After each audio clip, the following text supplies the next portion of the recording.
14.3. We are not looking at Euler circuits any longer. We're going to be looking at Hamilton circuits. Okay? So, have you ever read like a choose your own adventure style book? Okay. So I distinctly remember my aunt giving my daughter one when she was really little. And I remember when she handed it to me, she said, I read every option to make sure that it was appropriate for your daughter, which is very sweet, right? It was very kind of her to do that. And working through a book like that, if you've read every option the way that my aunt had, I'm sure when she got to a point where she was passing through, a side she'd looked at, before, a storyline she looked at before, she probably skipped it. But if you were actually to read through the story with every single, scenario like that, you would be doing something kind of like what our Euler circuits do. All right? You'd be looking for checking every single path along the way, right? You'd be like the road crews, making sure that all the roads were appropriate and passable. That's not what Hamilton circuits do. Instead, Hamilton circuits is more like when you run errands. We're going to be more concerned that we go to each of the vertices and not necessarily that we go along each of the paths, right? If I run errands, I do not need to go every single possible way from here to Walmart. I just need to get a Walmart, right? It matters that I get to the location, not so much that I've passed through all of the edges that are appropriate or potential for getting there. So a Hamilton circuit is a circuit that visits each vertex exactly once and returns to the starting vertex to complete the circuit. So we're not repeating locations. There's nothing more annoying than going to Walmart and realizing 2 stores down that you forgot something over there at Walmart, especially because Walmart is so big. Right? You're going to have to go undoubtedly all the way up back to the dairy section or something. It's going to be the very back of the store that you forgot something. Okay, so we want to avoid having to repeat vertices. Remember, Euler circuits, we were cool with repeating vertices, correct? It was the paths that were the issue. Here we want to make sure that we don't repeat vertices.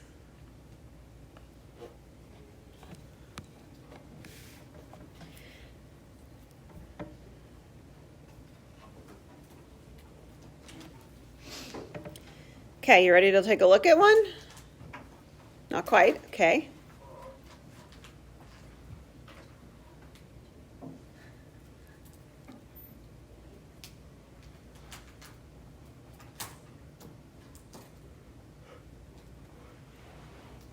All right, so here's our graph. Looks a little different than some of the other ones we've done. That's cool. We're going to go through and decide if the paths are a Hamilton circuit or not. And if they're not, we want to identify why.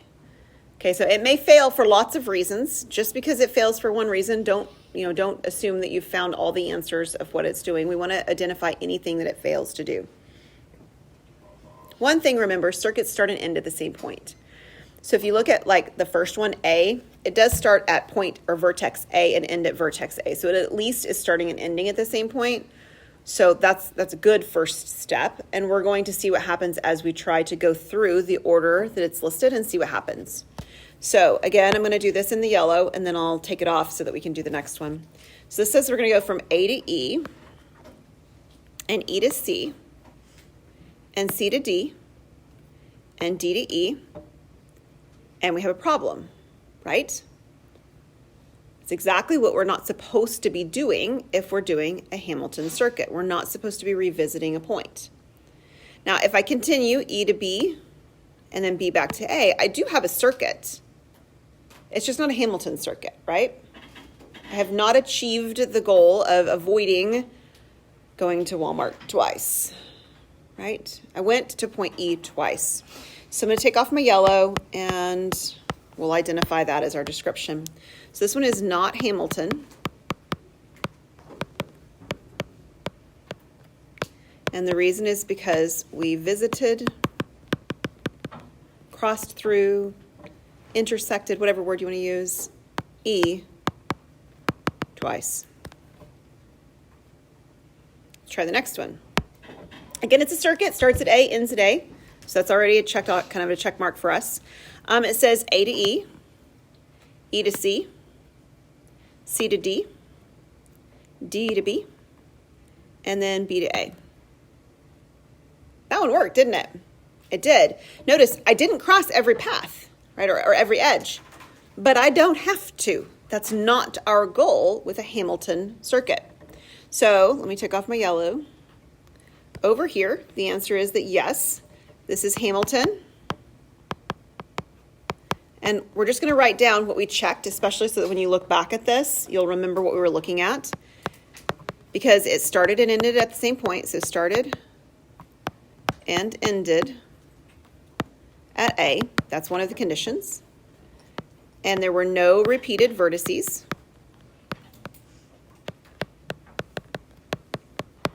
And all vertices were visited.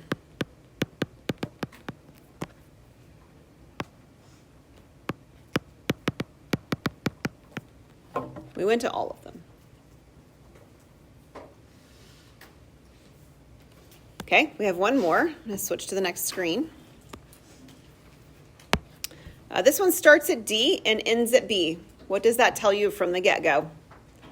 Not going to work. It doesn't start and end at the same place. So we'll identify that as a problem.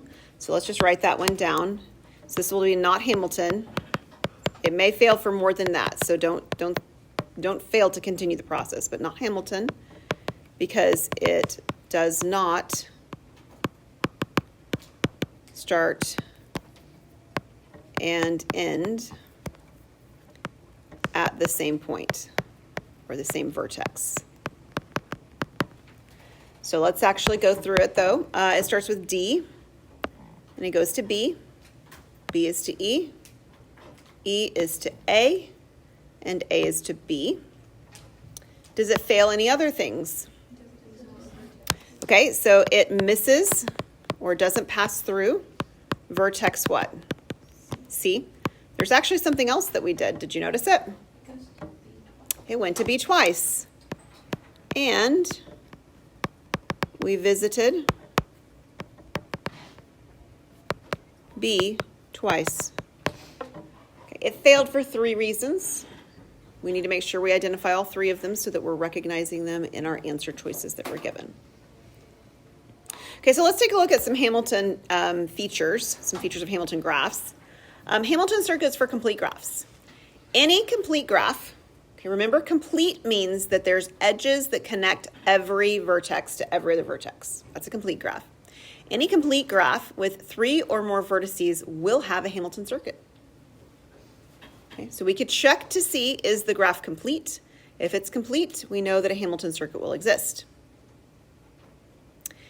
And our second statement here talks about when 2 Hamilton circuits are actually the same thing. So Hamilton circuits that differ by only their starting point will be considered to be the same circuit. And I have a contextual example of where this happens before we go on to our actual example.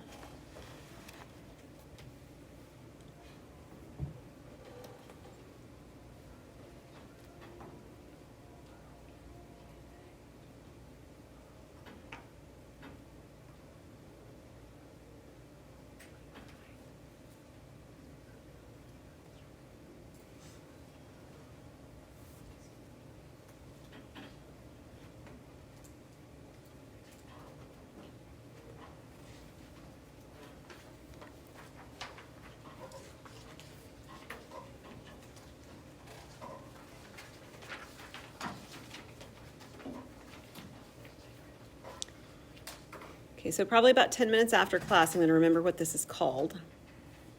The word is escaping me right now. So I'll describe it, which is okay. My parents' Sunday school class when I was a child used to do these things, and they were traveling dinners. And so they had a large Sunday school class. My parents' Sunday school class is probably about as big as my church is now. It was a very large Sunday school class because they went to a very large church. And so you would have them split into, we'll say, 4 different groups. So the Sunday school class members were in 4 different groups. And you would start at one person's house, okay? And you would have maybe the salad portion of your meal. It's a traveling dinner kind of thing. And then you go to another house and you'd have the entree, the main dish. And you'd go to somebody else's house and you would have like the dessert, and then maybe the last place you go had coffee or something like that. But the way that it worked is that you didn't always go in order, but everybody went in the same order. So one group of people probably went through their dinner the way that they normally eat dinner, but the next group of people started, with the dessert. And so they did dessert and then coffee, and then they went back to the salad, and then they did the entree. So everybody's going to the houses in the same order, but they're all starting at a different place. So this is a traveling dinner. That's not what it's called, but that was the idea. That's an example of this. Those are two circuits that are the same because you're going around in the same order to the locations. You're just starting at a different place. Okay, so those would be considered Hamilton circuits that are the same. So we're going to decide on this one whether the graph has a Hamilton circuit. And if it does, we're going to find one. And there are many different correct answers if it finds one, okay? So the first issue is to decide if, in fact, it's a complete graph. Now, notice what this didn't do. Let me switch back over here for just a second. It says if it's complete, it will have a Hamilton circuit. It does not say that it has to be complete to have one, right? This graph over here had a Hamilton circuit. This is not a complete graph. Okay, so complete graphs mean that I should be able to go from any vertex to any other vertex along an edge. And for example, I can't get from A to D along a single edge. So this is not a complete graph, but it does have a Hamilton circuit. So we can first check to see if the graph is complete, because if it's complete, then we know for sure it works. But if it's not complete, that doesn't mean we're off the hook, okay? It's not like our degrees thing with our Euler theorem. It doesn't work like that. So let's first just check and see, is it a complete graph? Okay, so a complete graph means I can get from any vertex to any other. Are there any missing? You can't go from U to V. Yeah, you can't go from U to V. That's the most glaring one. There's actually others potentially that could be missing. I'm not sure if there are any missing or not. I think the rest of them have it, aren't there? Is that the only piece that's missing? Yep. I think so. Okay, so this one's not complete, so let's just make a note of that to ourselves that we did check it. It's not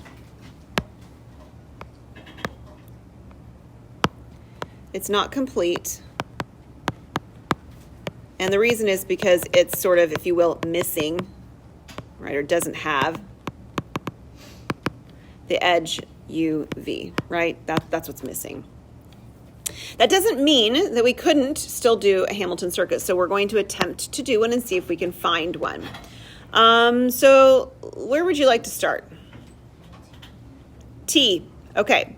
So T probably, well, let's just try. Let's see what happens. I'm not sure. This isn't where I started on mine, which doesn't mean it's not going to work, but we're just going to all hold our breath and see what happens, okay? There is a Hamilton circuit here, so we'll see if this works. If you go from T to where? U. T to U. I heard two of them, so we'll take T to U. Then where? T to W, okay. To X. And then V. Oops, sorry. V. And then V back to T. Remember, our goal is just to go through all of them. So did we find one? We did. Remember, it doesn't have to cross all the edges. It just has to hit every vertex exactly once, which it did. So very good. So we started at T. T went to U. And after U, we went to W. After W, we went to X. X took us to V, and V back to T. Right? Okay. Lots and lots of answers for this to actually work. We found one, so we're good to go. Again, this is multiple choice when you get to it on inside of Canvas or inside of my math lab, right? They're going to give you different ones, and you're going to see which one works. Okay. Now we're going to try and sort of look at both concepts simultaneously. We're going to determine whether an Euler circuit or a Hamilton circuit, or neither, could be used to answer or to solve this problem. Okay? So remember, Euler circuits cross all the edges exactly once. Hamilton circuits cross through every vertex exactly once. The vertices of a graph represent the places where the paths in a botanical garden cross, and the edges represent the paths. Think sidewalks or trails, okay? The edges are those. A visitor wants to walk along each path exactly once and return to the starting point. That is Euler. Okay, they want to use the paths exactly once. So this is Euler. So this one's describing Euler circuits. And the reason is because the person, right, they want to cross each path. And that might make sense in a botanical garden because there's foliage along the paths. You want to see all the different, pieces along the way, what they've done and so forth. So this one would be an Euler circuit. Now, I would contend if we changed this description slightly and said we were visiting the zoo, and each vertex was each animal enclosure, we would probably be looking at a Hamilton circuit, right? We may not necessarily care that we walk along every sidewalk, but we want to see every animal, right? Okay, so the description will matter. Be careful. The number of Hamilton circuits in a complete graph, right? This is a complete graph. Again, they don't have to be complete to have them, but if you do have one, a complete graph with n vertices will have n minus 1 factorial, we've seen that before, Hamilton circuits. We've seen factorials before. It wasn't that long ago even, right? About 3 weeks. That's when we first explored them together. What does 4 factorial mean? Good. Reminder, 4 times 3 times 2 times 1, and that value here is what? That's 24. Okay, so just as a reminder, that's the connecting piece for what we're looking at here. So we're going to determine how many Hamilton circuits there are in a complete graph with the number of vertices given. Now, you may look at this and be like, well, they should have drawn the graph. And I will tell you what you do not want to see. Not really. I shouldn't say it that way. A Hamilton graph that has this feature would be very confusing to look at. If you had 10 vertices and it connected every vertex to every other vertex, which is what it means to be a complete graph, it would mean that every vertex has 9 edges coming out of it. And that would be a very confusing looking graph. So the fact that they're just giving you the details instead of the graph is actually far more helpful in this particular kind of a question than if they'd done the other. So we're going to determine the number of Hamilton circuits there are in a complete graph with this number of vertices. So if there are 10 vertices, and we want to find how many Hamilton circuits there are, and the graph is complete, how many Hamilton circuits are there in this graph? 9 factorial. And very nicely enough, they actually tell us to leave it in factorial notation. That's even better.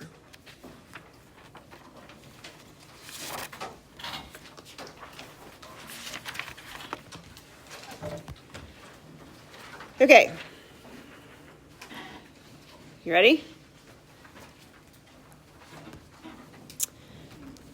So we're taking a look at now something called weighted graphs. A weighted graph is a graph with a numerical value associated with each edge. So we're going to see numbers along our edges. These numbers could represent anything. For the purposes of what we're doing, they're just numbers. But if your phone were directing you to go from here to UCO, just pretend for a minute, UCO is in Edmond if you don't know. Your phone would be using a weighted graph to some degree to make this decision. The weights in the phone on your graph are probably going to be the lengths of times that it takes you to do different parts of the path, right? Typically speaking, we look at a fastest path situation, and it's counting minutes. Now, that's not the only way your phone could do that. It could be isolating some things and looking at cost, right? The shortest distance, avoiding toll roads. There could be other features that it's looking at, but those weights represent those features, whatever that maximizing quantity or minimizing quantity is that it's trying to achieve. A minimum Hamilton circuit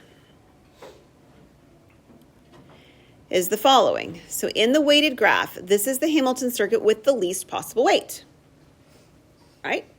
So what we all hope for, generally speaking, is that when we look at our phone and we're trying to get directions to somewhere, it's giving us a minimum something, usually minimum amount of time. Yeah? And even if you know where you're going, sometimes you go back and you map it out just to see why in the world this construction's taking so long and is there a better route to go around it, right? And the phone does it again. It calculates a minimum or a maximum, whatever you're looking for. With the case of our phone, it's a minimum amount of time typically. Okay? This is not always the easiest thing to do. So I'm going to show you an algorithm that always works and that you're not going to like. How's that sound for you? This is called the brute force algorithm. Okay, so we're going to force it to work. We're going to choose a starting point. Okay. So we're only going to choose, well, that's the only time we have to do that. We don't have to like choose every starting point. We just pick one and that's where we start and end everything, okay? So choose a starting point. And we're going to list all Hamilton circuits with that starting point. And when it says all, it literally means all. And you'll see why that's kind of a big deal in a second. You're going to find the total weight of each circuit. And then whichever one has the smallest value, that's the Hamilton circuit with the least total weight. And there could be more than one. But there will be at least one that has the minimum value.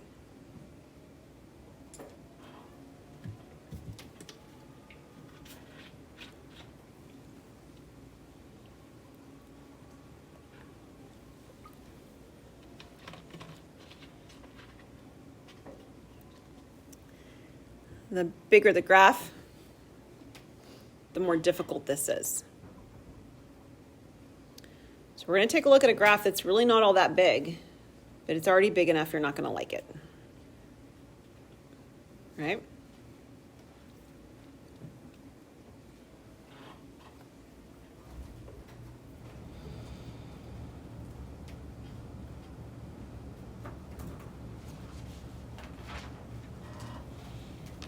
Okay, for starters, is it a complete graph? Yep, it's a complete graph, right? It's very similar to the one we said wasn't complete, but it has that missing edge, right? Yeah, it's a complete graph. If we were to actually figure out over here, this formula where it gave us, we could figure out how many Hamilton circuits there are. So how many vertices are in this graph? 5. And how many Hamilton circuits then will there be? 4 factorial, which is what's on my screen. There are 24 different Hamilton circuits here. Okay, everybody good so far? The first thing we're going to do is we're going to list all the Hamilton circuits, 24 different ones of them. Aside from that, we're not actually going to calculate 24 different quantities. You're welcome. Okay? So the ones that they have inside of my math lab, I believe, are smaller than this for when they're looking at brute force. Even if you have only 4 points, it's significantly fewer algorithms. In fact, if you had 4 points, not algorithms, but circuits, if you had 4 points, it'd only be 6. How much nicer would that be, Polly? So much nicer. It'd be so much easier. Okay. So just for good measure, let's get a feel for how this works and we can see what happens. We need a starting point. I'm going to suggest we start at the point G just because it's at the top. There's nothing special about that. I'm just going to pick that one, okay? So let's list out all of the values, or all the ways we can go from G on. And if we do this strategically, we won't miss anything and we won't duplicate anything. So let me show you what I mean by that. Let's go just around the outer edge, kind of clockwise to start with. So I can go from G to F. That's not a good F. Let's try again. F to E to D to C and then back to G. And I'm avoiding all the little spaces between them because I'm going to have enough to write without that, okay? Now, I'd like to keep the first part of this the same and only manipulate the last pieces so that we can try to manipulate as little as possible so we don't actually end up repeating things or missing anything. So I could go G, F, E, D, but then instead of going C, G, what could I do? Did I get enough of them? I'm not copying what I did. So G, F, E, D. Nope, I don't think that would work, does it? Okay, so I have to do just 3 of them. Okay, G, F, E. Then what could I do? C, D, G. Okay. That's the only way I can do the G, F, E, correct? Okay, so now I have to change the third letter. So instead of doing G, F, E, I'm going to still keep doing G, Fs as long as I can. I'm not going to do E. Let's pick another one. What would you like to do? C. So G, F, C, and then what could I do? D, E, G. Or I can do GFC and then EDG. And those are all my GFCs. So let's try GF something else. What now? GFD. ECG or GFD. CEG.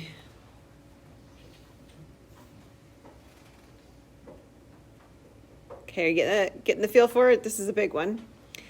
That's all my GFs. There is no other GF at the beginning, so now I have to alternate what I've started with. I'm going to start with G every single time. So let's go from GF to G something else. E? All right, GE. So what would you like to do? GE what? So all of these, there are going to be 6 of them are going to start with GE, by the way. So we did 6 that start with GF. There will be 6 that start with GE. There will be 6 that start with G what? GD. And there will be 6 that start with GC. All right, there's going to be 6 of each of them. And they're kind of in these groupings. If we can keep them structured that way, we'll avoid repeats and missing. So GE what? F. How about DCG? That should have been G on there and there. Or it can be GEF what? CDG. Okay, so that's all my GEFs. Now I need GE something else.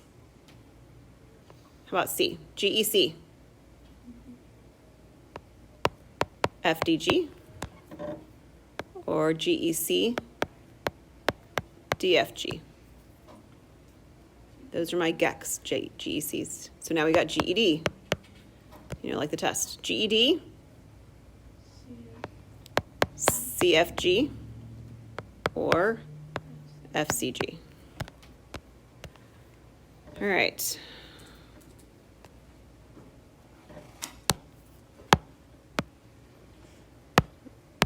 Trying to keep these all separated so they're not running into each other. So let's put some spaces between them. Okay, so I did GF, I did GE, G what? GD. So all these are going to be GD.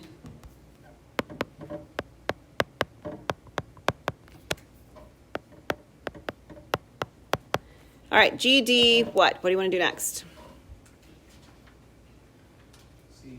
C. And then how about I do EFG? Or I could do GEC, FEG. That's all my GDCs. GDF, CEG, and GDF, ECG.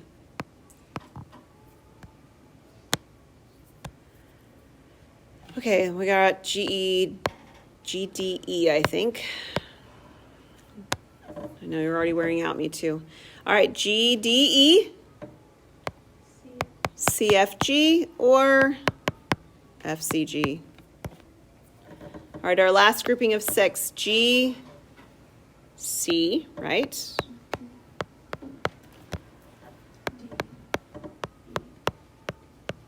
GC, D, E, F, G, okay. Or D, F, E, G. GC,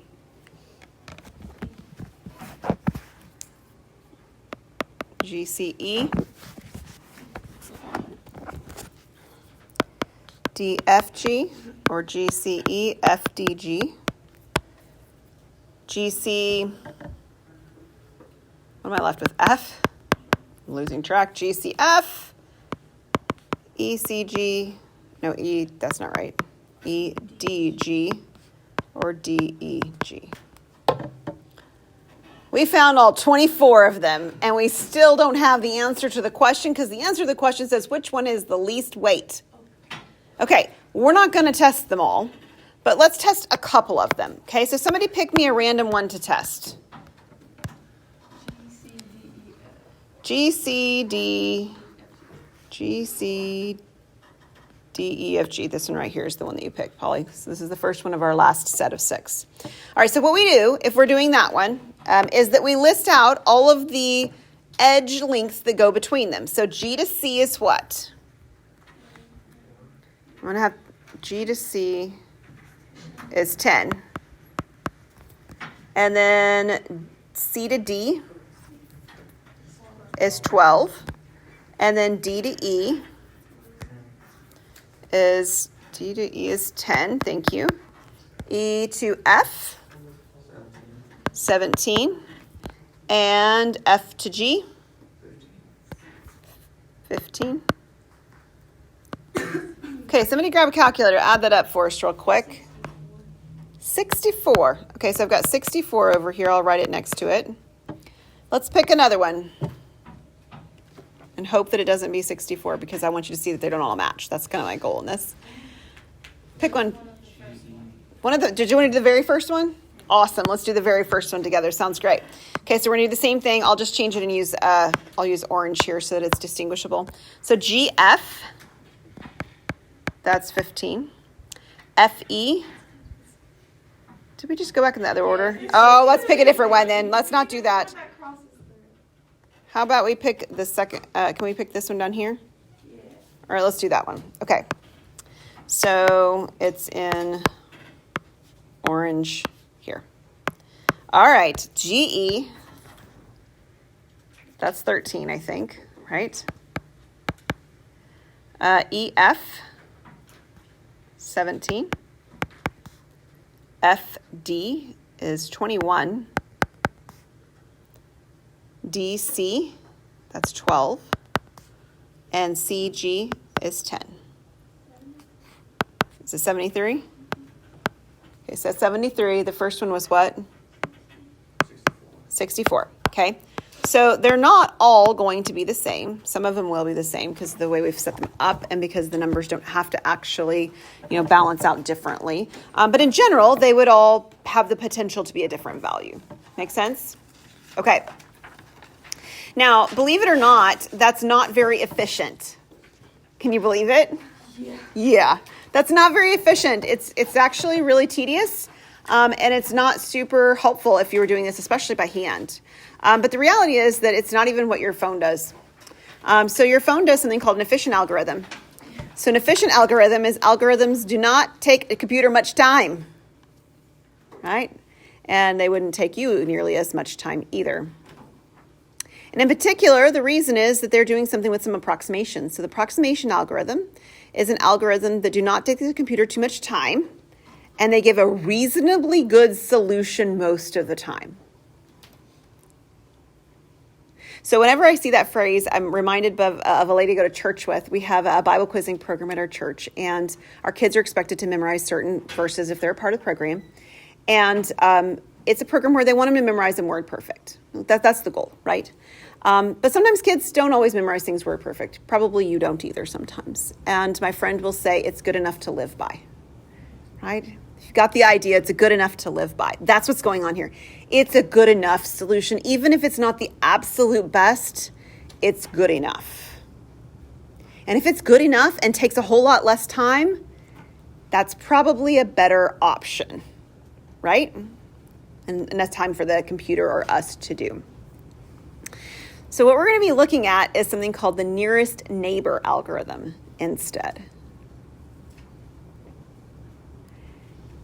And it's going to do this for us. It's going to give us a reasonably good solution, right? Maybe not the absolute best and most perfect one, but it's going to give us a pretty good one, good enough to live with. Okay, you ready for one more slide with lots of writing? It's our last slide of writing. It's a lot of one. You ready? Okay. This is the nearest neighbor algorithm. This is the last one with a lot of writing, Malele, I promise. No, I thought you said there was going to be like a bunch of writing. This is the last one. Well, I mean, it's more writing than some of them. How's that? So you're going to choose a starting point for the circuit. Just for the purposes of this description, we're going to call it A. And you choose the edge of least weight connected to A. And then once you go from A to that vertex, you do it again. You choose the least number that extends out from the next vertex. And you repeat this around until you get back to the starting vertex. This is way less time intensive to do. Now to justify or to think about your phone doing this when it maps things. Have you ever had your phone map something and then you're like, no, I really wanted to go past this particular restaurant or this particular store. And so you shift something around in your map. And when you shift it, it actually gave you a better amount of time than the time it originally gave you. Have you ever had that happen? I've had it happen quite frequently.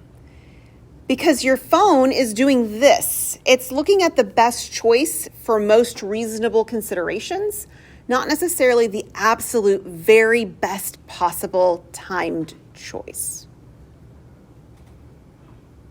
Okay?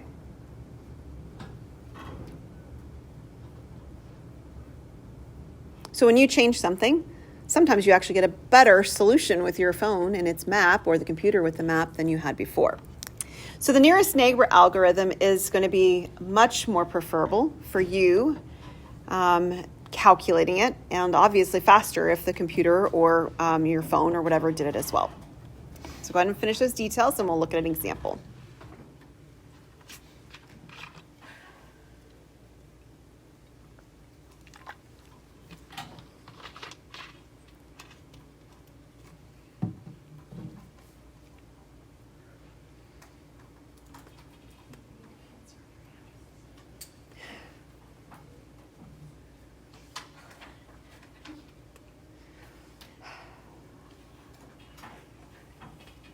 Okay, we're still writing, a couple of you, sorry. It's okay. Fine. All this is doing is reminding me I'm sloppy in writing.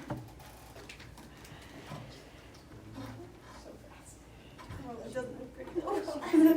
Every time I look over, I'm gonna throw it down.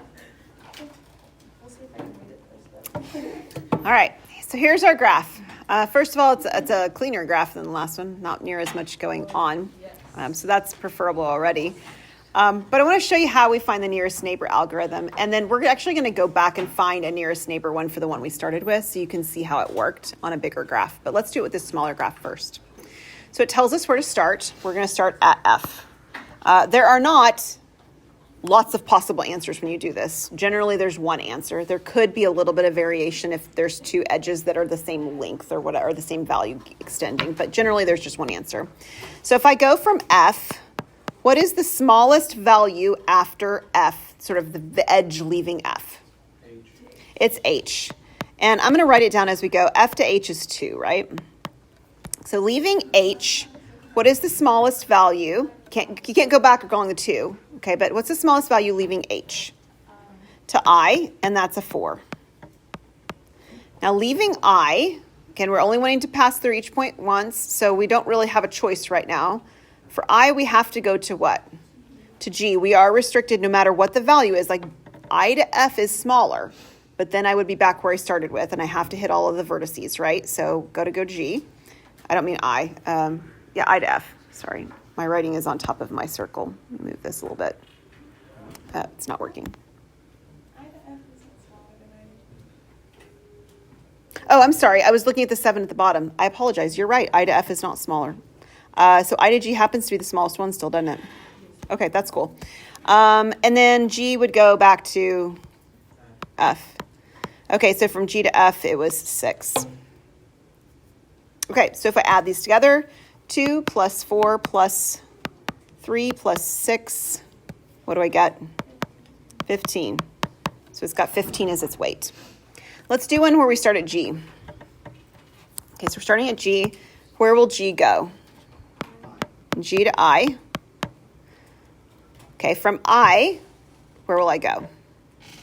H. Okay, I to H, and that's 4. From H, where will I go? F. Yep, and even if it weren't the smallest one, that's where we'd have to go because we have to achieve the Hamilton feature, right? So H to F is 2.